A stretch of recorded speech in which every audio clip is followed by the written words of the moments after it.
10 habits that make you more attractive. In this video, I'm going to reveal what attractiveness really comes down to. It's not like what you think, and after that I will talk about how to build confidence and know your worth. I will go deep in what really creates self-confidence. This is Malik Adam from Motivibes channel, the channel where help you to be the best version of yourself. Hey everybody, and welcome to Motivibes channel. Okay, yes, looks matter, but not as much as you think. There actually is a lot that is under your control when it comes to your level of attractiveness. And that's what I'm going to uncover in this video. We're going to talk about some habits you can implement in your life, starting right now. Starting as soon as you're done with this video, that are automatically going to increase your level of attractiveness. These are the secrets that no one really talks about, and they are so important not just to increasing your attractiveness, but just your levels of happiness and fulfillment overall. So, make sure you watch this video all the way until the end. Real quick, if you like this video and find it helpful, please tap that like button. Takes less than a second to help me out grow my channel.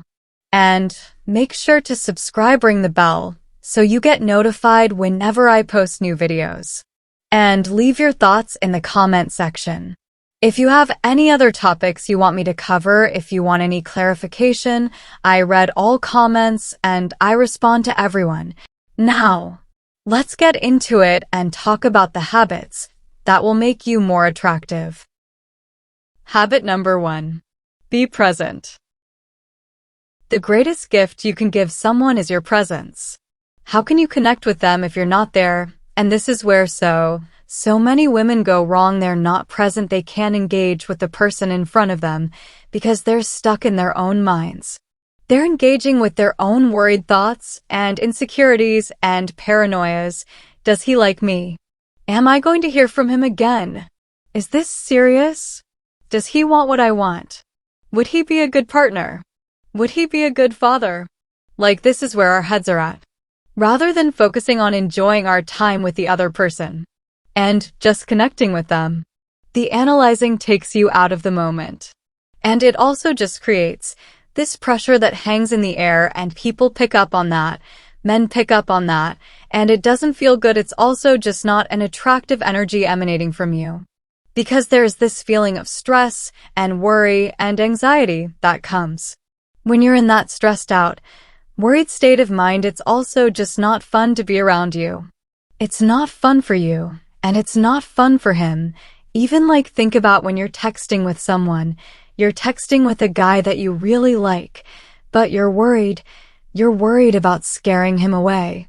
With the right guy, you never have to be worried, and using too many emojis or exclamation points isn't going to scare him away. But that's neither here nor there. You're texting and he says something and you're trying to think of the perfect response that shows just the right amount of interest, but not too much interest, and leaves enough room for him to keep the conversation going, but you don't want to be handling too much of the conversation. And it's like you can't even enjoy just sitting and texting with this guy. You're just worried and on edge. It doesn't feel good. It's not a good energy to be around. It's so much more attractive when you can just be. That's it. Just be. Habit number 2. Be exciting. Now, this one comes from a scientific study, and we don't need studies to know the obvious. Studies have found that thrill-seeking can increase feelings of attraction. The adrenaline pretty much mimics feelings of arousal. So when you do something that gets your adrenaline up, the attraction will follow. It's not only that you'll have fun, but you'll have this exciting shared experience to bond over. Now I'll read this next part to you. But studies have actually shown that shortly after experiencing something scary, men were 4 times as likely to call a woman than if they just experienced something ho-hum that didn't get their adrenaline going. Now look, if you're not an adrenaline junkie, that's fine. You do not need to be jumping out of airplanes in order to get a guy attracted to you. Anyway, it's okay. If you're not an adrenaline junkie, you can still mimic those feelings by doing something exciting together. It could even be an increase of adrenaline from doing a physical activity together. Maybe going on an intense hike or something, or even a scary movie or a competitive board game could do the trick. So we don't need to go so extreme. Here, I don't want you risking your lives jumping off mountains. Now, a way to make this more natural to you, and we'll cover this a little later, is to just be exciting, push yourself, challenge yourself in new ways. Habit number 3. Have a good personality. Having a good personality counts so much more than you think in terms of attractiveness. So that's really something that you want to focus on.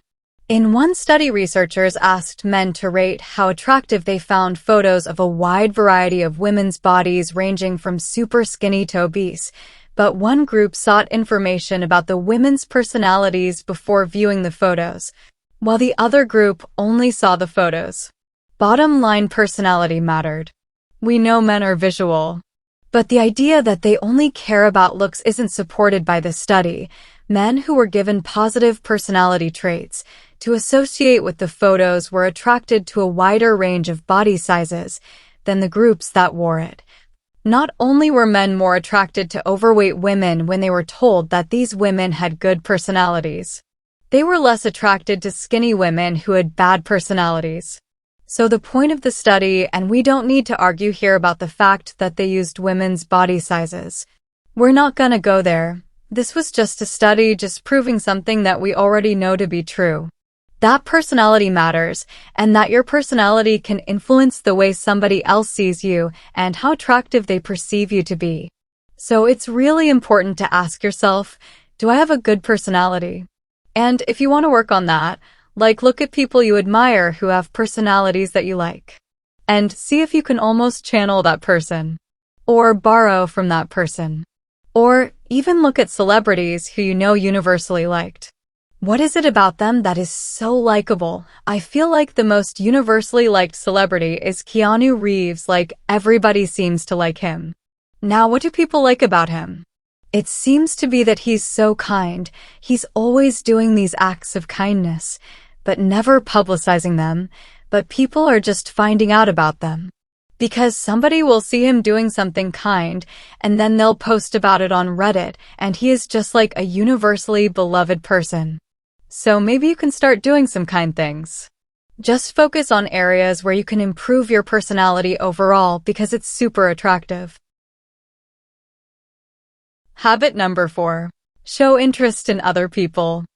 One thing that gets other people interested in you is when you show interest in them. It's funny because we all have this in reverse. We work so hard to try to impress other people and say the right thing, and we beat ourselves up when we say something stupid or when we're all socially awkward. But really, nobody's thinking about you. Nobody cares. They're only thinking about themselves. That's the most important life lesson that you can learn. It's true, so show genuine interest in other people. This takes you outside of yourself. So many people are just so in their own heads, in their own experience of things. It's really refreshing to meet someone who's genuinely interested in learning about you and genuinely curious about you. So many of us just see people as extensions of ourselves, we see the way someone interacts with us. And then we use that as data to learn things about us. Was this person rude to me or nice to me? If they were rude to me, why were they rude to me? Did I do something wrong? They don't see that person as their own individual. Being who's having their own experiences, maybe the other person had a bad day, and that's why he is being rude to you. So don't take everything someone else does as a reflection of you. Habit number 5. Develop good sleep habits. I know the value of good sleep, and I know what can happen when you're not getting it. I make sleep such a priority, and I know this is not something that you should say, but I don't feel tired most of the time because I prioritize my sleep. I have to make sacrifices for it. I have to sacrifice my time mindlessly scrolling on Instagram so that I can go to bed, and it's worth it. Because I wake up in the morning feeling refreshed, as opposed to scrolling until 1 o'clock in the morning and feeling like a zombie the next day. No matter what, most people are not getting enough sleep, so if you can just prioritize going to bed even 30 minutes earlier a night, or even picking one night of the week where you go to bed a whole hour earlier, it will change your life. Trust me on this, your entire life, the world will look different. The colors will be brighter, the sounds will be sweeter. It's unbelievable what good sleep will do. Not to mention the fact that they don't call it beauty sleep for nothing. Everything gets recharged and revitalized while we're sleeping. In terms of our physical appearance, our hair, our nails, everything, and our health, everything gets fixed when we're sleeping. So it's so important to prioritize that. You're also just better able and better equipped to handle life emotionally. I know that it's I get it, I know it's a hard thing, I know it's one of those things. We all know we should sleep a lot more. It's the same as drinking water. Yeah, we know we should drink water, it has all these benefits, but nobody's drinking enough water, nobody's getting enough sleep. So make it a priority. Habit number 6. Be kind. Like we talked about earlier, with Keanu Reeves, being kind is so attractive. It just makes you an attractive person, makes you a better person. Maybe you're not naturally somebody who's just doing random acts of kindness. That's okay, it doesn't make you a bad person, but try to get outside of yourself a little bit more and do more kind things for strangers. Something kind for the person behind the counter. It'll just make you feel good about yourself, and it'll bring a little bit more sunshine to this crazy world we are living in. So there's no downside. Habit number 7. Have a full life. A full life is an exciting life, and it makes you a very attractive person. When you have a full life, people want to be a part of it. So push yourself outside of your comfort zone a little bit to create this full life. We become more confident when we push ourselves beyond our comfort zone, when you push yourself to do a harder workout than normal and you succeed. You're wow, I feel really good about myself. I'm amazed at what I can get through and what I can go through. You can do that in all areas of your life. So just push yourself a little bit. Try a little harder. Try new things. Try to really cultivate a life that you love, that you're so proud of. Those are the things that will increase our self-esteem and make us happier and just give us this feeling of worth and worthiness. And there is nothing more attractive than that. Habit number 8. Make time for yourself. I'm talking about real nourishing, soul-fueling time for yourself. Scrolling on Instagram is not nourishing, it's draining for most people. Unless you can really only follow accounts that inspire you. But even still, it's really overwhelming. That doesn't count. You really have to connect to your essence and nourish your soul. Read a book, take a walk, meditate, do yoga, center yourself, quiet the noise, turn your phone off for even an hour a day. These are very transformative. It puts you into a calmer space. It makes you feel good. Just being with you. It will help you get to know yourself. And how can you ever really love yourself if you don't actually know yourself? Which most people don't. You think that you do, but most of us don't. Habit number 9. Practice gratitude. It's probably the most important thing. Your vibe introduces you to the room before you even open your mouth. And it's very hard to be in a bad mood or be emanating a bad vibe when you're in a space of gratitude. But sometimes things go wrong. And you're how can I feel gratitude for this? But we can gather ourselves and see the good in any situation when you're in the moment and it's crazy and it's chaos. So you can really take a pause and step back and think of things in your life that you are grateful for. And remember, things are okay. Things are good. I have so much to be grateful for. Habit number 10. Love yourself. It's true, the most attractive thing that you can do is to love yourself. Truly stand up straight. Make eye contact. Be a woman who knows her worth and knows her value. Fake it until you make it. You know it eventually, faking it will seep in, and you will become that woman of high worth who truly loves herself. Confident women are attractive because they emanate a feeling of high self-worth and high value. It's because that's how they feel about themselves. So do something to bring that into your life, to be that woman of high worth, high value. And I have another video on how to be a woman of high value, so if you want to learn more about that, check out the link in description. And now, after we talked about the 10 habits that make you attractive, let's talk about building confidence and knowing your worth. Let's start with this important question. What is self-worth? It's an internal sense of being good enough, of being worthy of love and belonging with others, right? It actually is the sense that you're enough. That is the feeling. There's a ton of misconceptions, though, out there around worthiness. And many of us feel like we need to earn it or achieve it, right?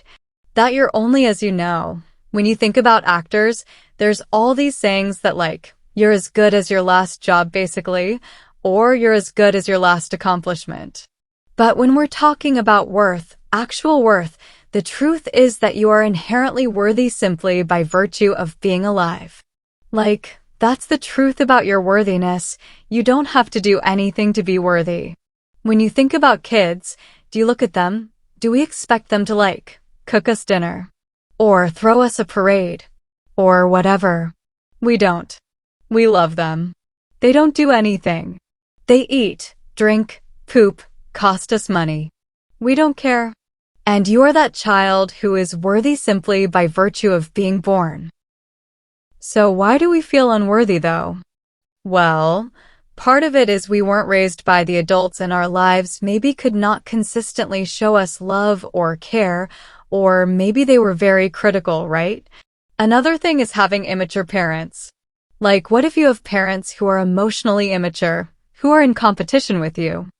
I was just watching the Sylvester Stallone documentary on Netflix called Sly. And his father was was totally abusive, physically and horrible, but he also was in competition with Sylvester his entire life. And as much as he was happy to take sort of credit for his accomplishments, he was really threatened by it. And believe it or not, after he wrote Rocky and was super successful, his father wrote a screenplay, and it was called after Rocky or something like that, and brought it to Sylvester Stallone's writing partner behind his back. That is a level of cynicism and immaturity and sadism that is beyond. But even if you didn't have that parent, having immature parents emotionally can make us feel unworthy, right? Because if you had a parent who was in competition with you, and maybe not to that degree, but who felt threatened by you, let's say, or who simply could not show up consistently for you, because that's also what we're talking about. This can create a lack of self-worth, right? And you have to really get right now, the adult you has to understand that there is nothing wrong with you if your parents or your parental impactors or the adults in your life, whoever raised you, if they had limitations, if they had their own stuff. That doesn't make you unlovable or unworthy. It just sucks that was your experience. But we can build self-worth. And here's the thing, once we're grown up, it's our job to build it regardless of the ways that our parents failed us. And all parents are gonna fail you in some way, but neglectful or immature parents, they really can reinforce the fear that we are unworthy, or that we're unworthy of unconditional love, right? Because this is how we learn from family of origin most of the time. And from the adults or the situation that you were raised in, how worthy we are. What love looks like. What do we need to do? And a lot of times we need to perform, and we need to add value, and we need to do something. So what are indications of having low self-worth? Well, difficulty taking risks, difficulty being brave, right? Because if you feel okay within yourself, it's easier to be brave. Because hey, if I fail, I'm gonna be okay. Ultimately, nobody wants to fail. We don't want to fail. But when you have decent self-worth, you know that to do anything great, you have to take risks, and that you're probably gonna fail before you succeed. And it's not the end of the world. And I think that when we have low self-worth, we're more fragile around those things. Again, as I said before, you're only as good as you think you're only as good as your last whatever it is. Your last accomplishment, your last accolade, your last job, your last whatever. And it's really about how people perceive you. There's an external importance on what other people think about you, especially when you're not sure what you think about you. And this perpetual fear of failure.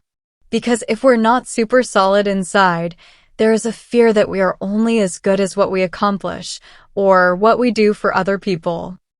I find there's a lot of codependency that can also be a part of this experience, because when we're not filling up our own bucket or when we don't know how or when we don't think we can, we're really looking for validation from the outside, which can be exhausting.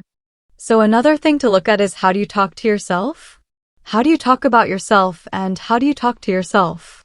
But it's important to know that, to really get what is that internal dialogue about, are you putting yourself down to yourself? Some women had a lack of self-worth. For example, she had a friend who would tell her things like, "Oh, this person said you were beautiful," and it was so far away from her to think, or that, "You're a nice person," or whatever it is. And she had such a lack of self-worth that she literally thought in her mind, "Oh my God, I'm so pathetic that my friend is making that up to make me feel better about myself." But it never entered her mind. It could actually just be true, right?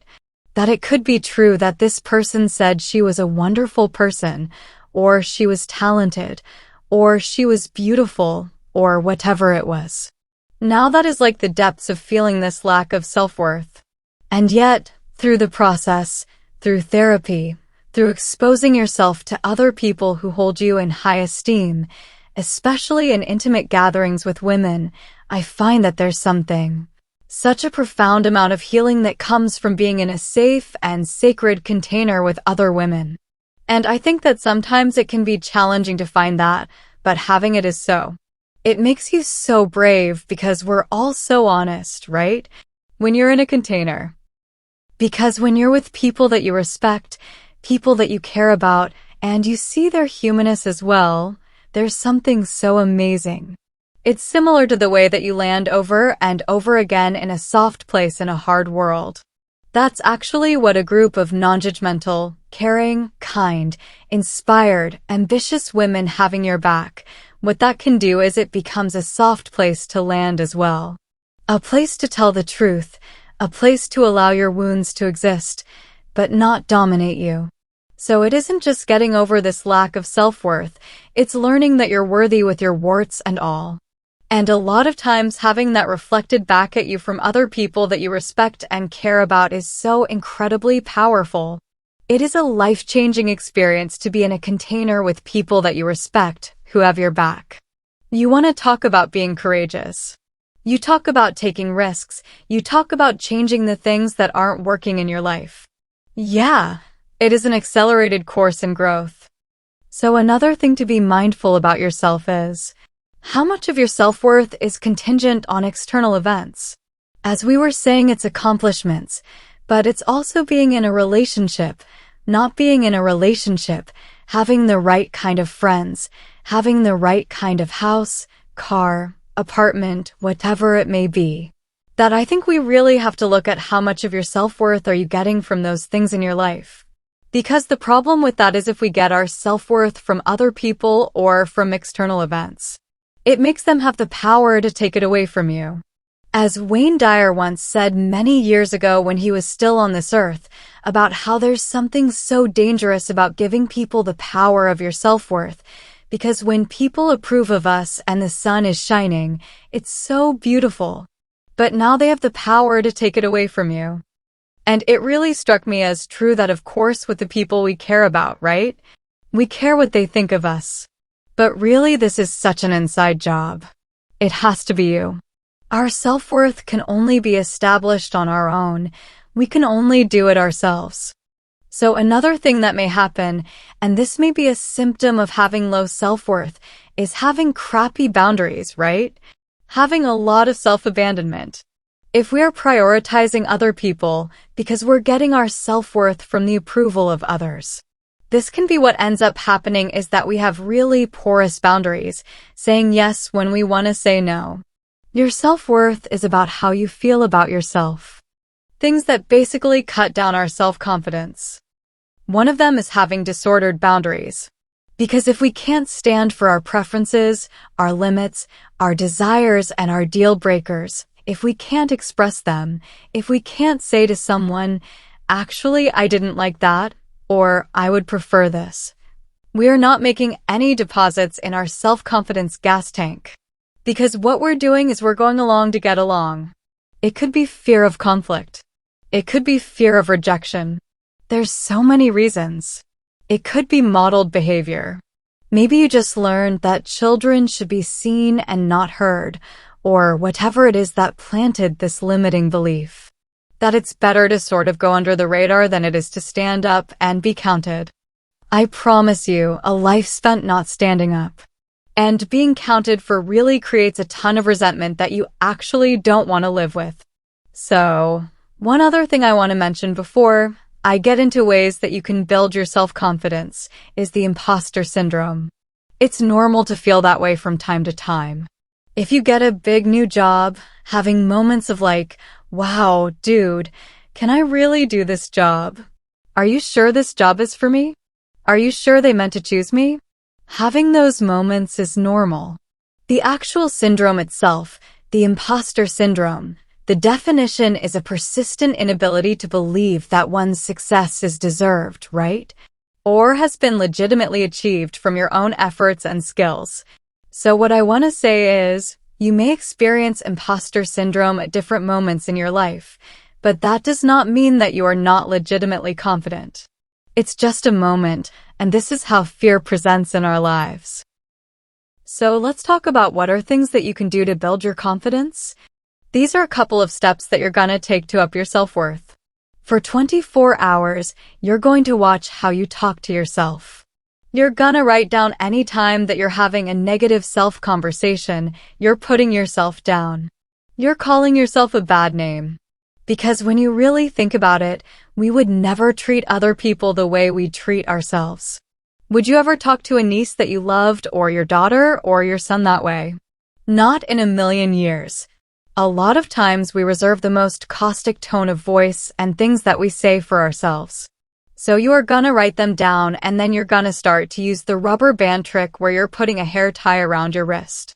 And whenever you have that thought, that negative self-talk thought, you're gonna snap the rubber band and you're gonna replace it with something like, I'm good enough, or I'm worthy as is, or I was born worthy.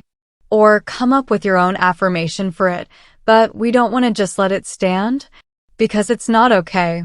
And the bottom line is that it continues to scratch away at your self-worth. You're also going to really think about this whole process as reparenting. If you did not have parents that were great, and maybe you did, you could still have low self-esteem even with great parents. Trust me.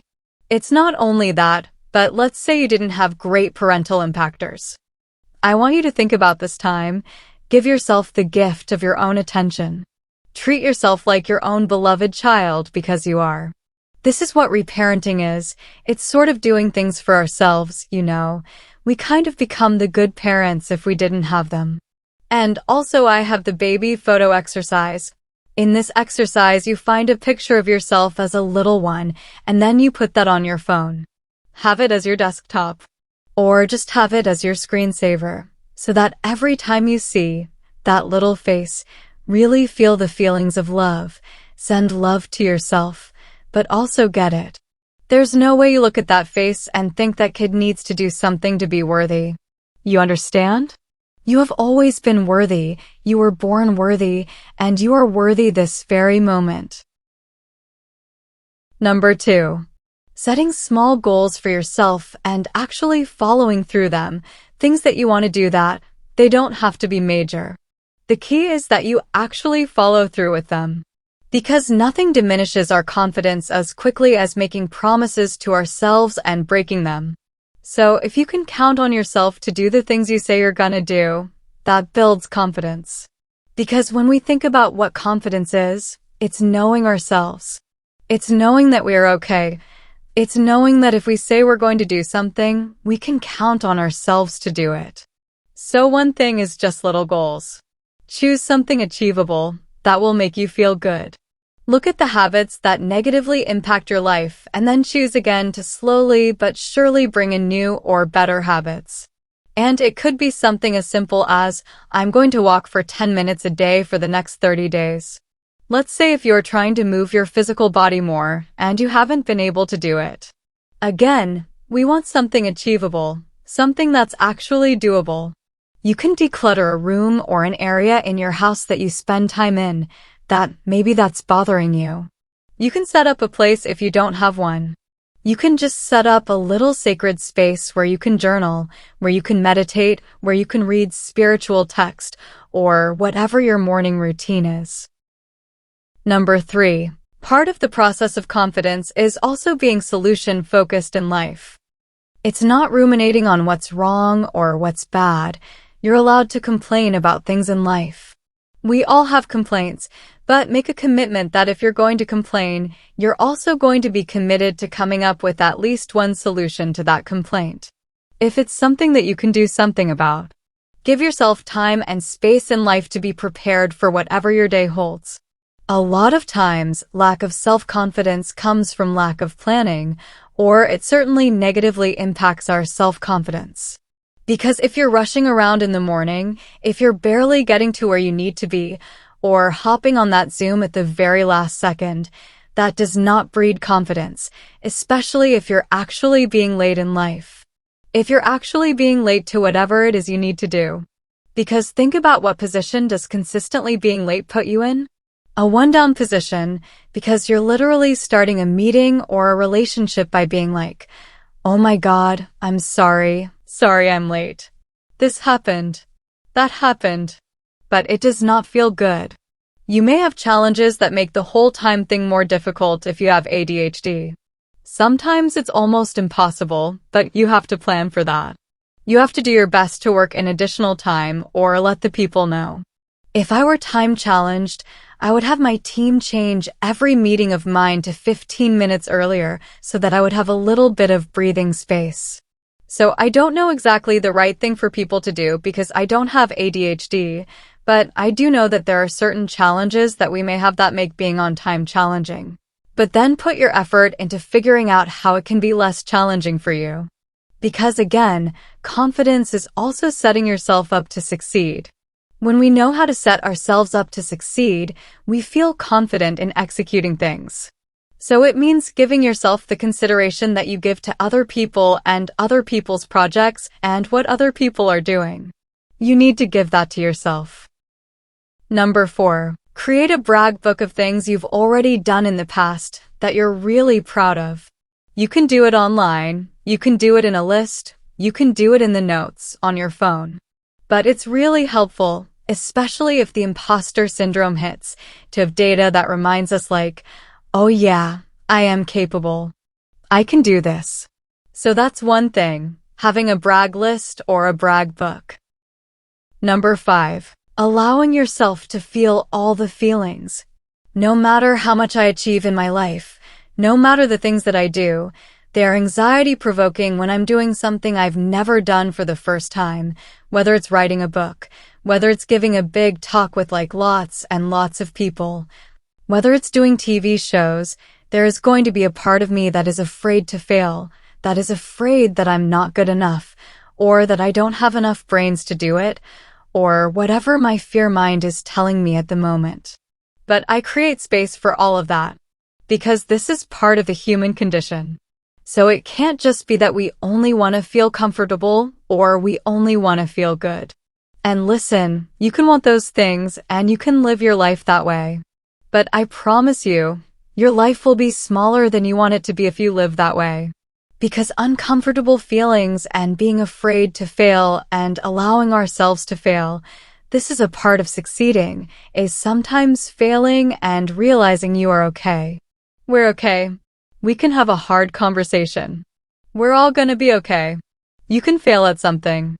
I've failed at zillions of things in my career, right? Because what is failing? Sometimes it's trying something and going, yeah, you know what? That's not really for me. That's not actually my thing. Does that make me a failure? No. I've changed careers a bunch of times. Does that mean that my previous career is invalid? No. It just means it was time for me to move on. None of those things are mistakes. They're just the tapestry of my life. And you will have your own unique and beautiful tapestry, but allow yourselves to color outside of the lines. Give yourself grace when you make mistakes, because it takes courage to try. And this is where confidence is built, in our ability to do new things, try new things, and come through for ourselves. Number 6. How do we keep the momentum of self-confidence going? It all comes to what our goal is. Because your goal would dictate your actions, so understanding very clearly though what that goal is going to be the first step. So even if it's like I want to feel good about myself, what does that mean? Like, actually write down what that means. And very specifically, so you got the mission and then your goal. And instead of getting stuck in your own feelings when you think about a goal, think about its what. So what is that goal? How much? And by when? So if you say I want to feel good about myself, okay, that's the what, but like how much? And by when? So by the next 30 days, I want to be able to look at myself in the mirror and say something kind to myself automatically 4 times. All right, now you know exactly what that goal is. Within the next 30 days, you want to say something nice to yourself 4 times. Great. How do you actually get there? So now it allows you to say what is that blueprint I need to take? And those stepping stones in order to get to that goal? So your goals will dictate your behavior. So now think about, let's say I won't have the gut to set a boundary with my toxic partner. Okay, how do you do that? Number 1, you may not even feel like you have the confidence to do it. So before you even talk to them, you have to build that armor. If you want to get yourself geared up to be able to be prepared for that discussion, what would that look like? Okay. So for me, I would usually take it around, let's say 30 days, and I'm going to say every single day I'm going to do something that validates myself, because often we'll use external validation as a way to feel good about ourselves, but that actually means that you're not showing up in your true authenticity. So going back to the drawing board, how do I build that foundation of confidence I need to validate myself every single day? What does that look like? So that's going to be different for each person, but for me, the way that I was able to validate around, let's say 30 days, and I'm going to say every single day I'm going to do something that validates myself, because often we'll use external validation as a way to feel good about ourselves, but that actually means that you're not showing up in your true authenticity. So going back to the drawing board, how do I build that foundation of confidence I need to validate myself every single day? What does that look like? So that's going to be different for each person. But for me, the way that I was able to validate myself was the fill in the blank method. By saying I'm the type of person that, then fill in the blank and then do it. So for example, I said I'm the type of person that says I'm going to go to the gym and I'm going to do it. And so the gym became the thing. Because I find that immense emotional strength by connecting my body and my mind together. So I lift weight. So that was my reasoning for the gym being the very specific thing that I wanted to do. So I just said, Lisa, do 5 or 10 push-ups every day that is on me, that has nothing to do with any external source, that has nothing to do with anybody else. So now what I do is, when I do it, day 1, day 2, day 3, day 4, by like day 8, I feel good about myself. Because I was the type of person that said I was going to the gym and do push-ups, and I did it. So that's number 1, that ends up building your confidence in yourself, to rely on yourself and not rely on external people. I hope that this video is uplifting for you, because you can change it. I promise you it is an inside job, and I would be happy to walk you through it. I don't want you to wait until the end of your life to realize that you were worthy all along. You were amazing all along. You could have done what you wanted all along. If you have any questions, please let me know in the comment, and I will reply you as soon as I can. If this video added value to your life, please share it with the people in your world. And I hope you guys have an amazing week. Thank you for watching our video. If you enjoyed this video, give it a thumbs up. Be sure to subscribe and share it with your friends because more incredible content is on the way.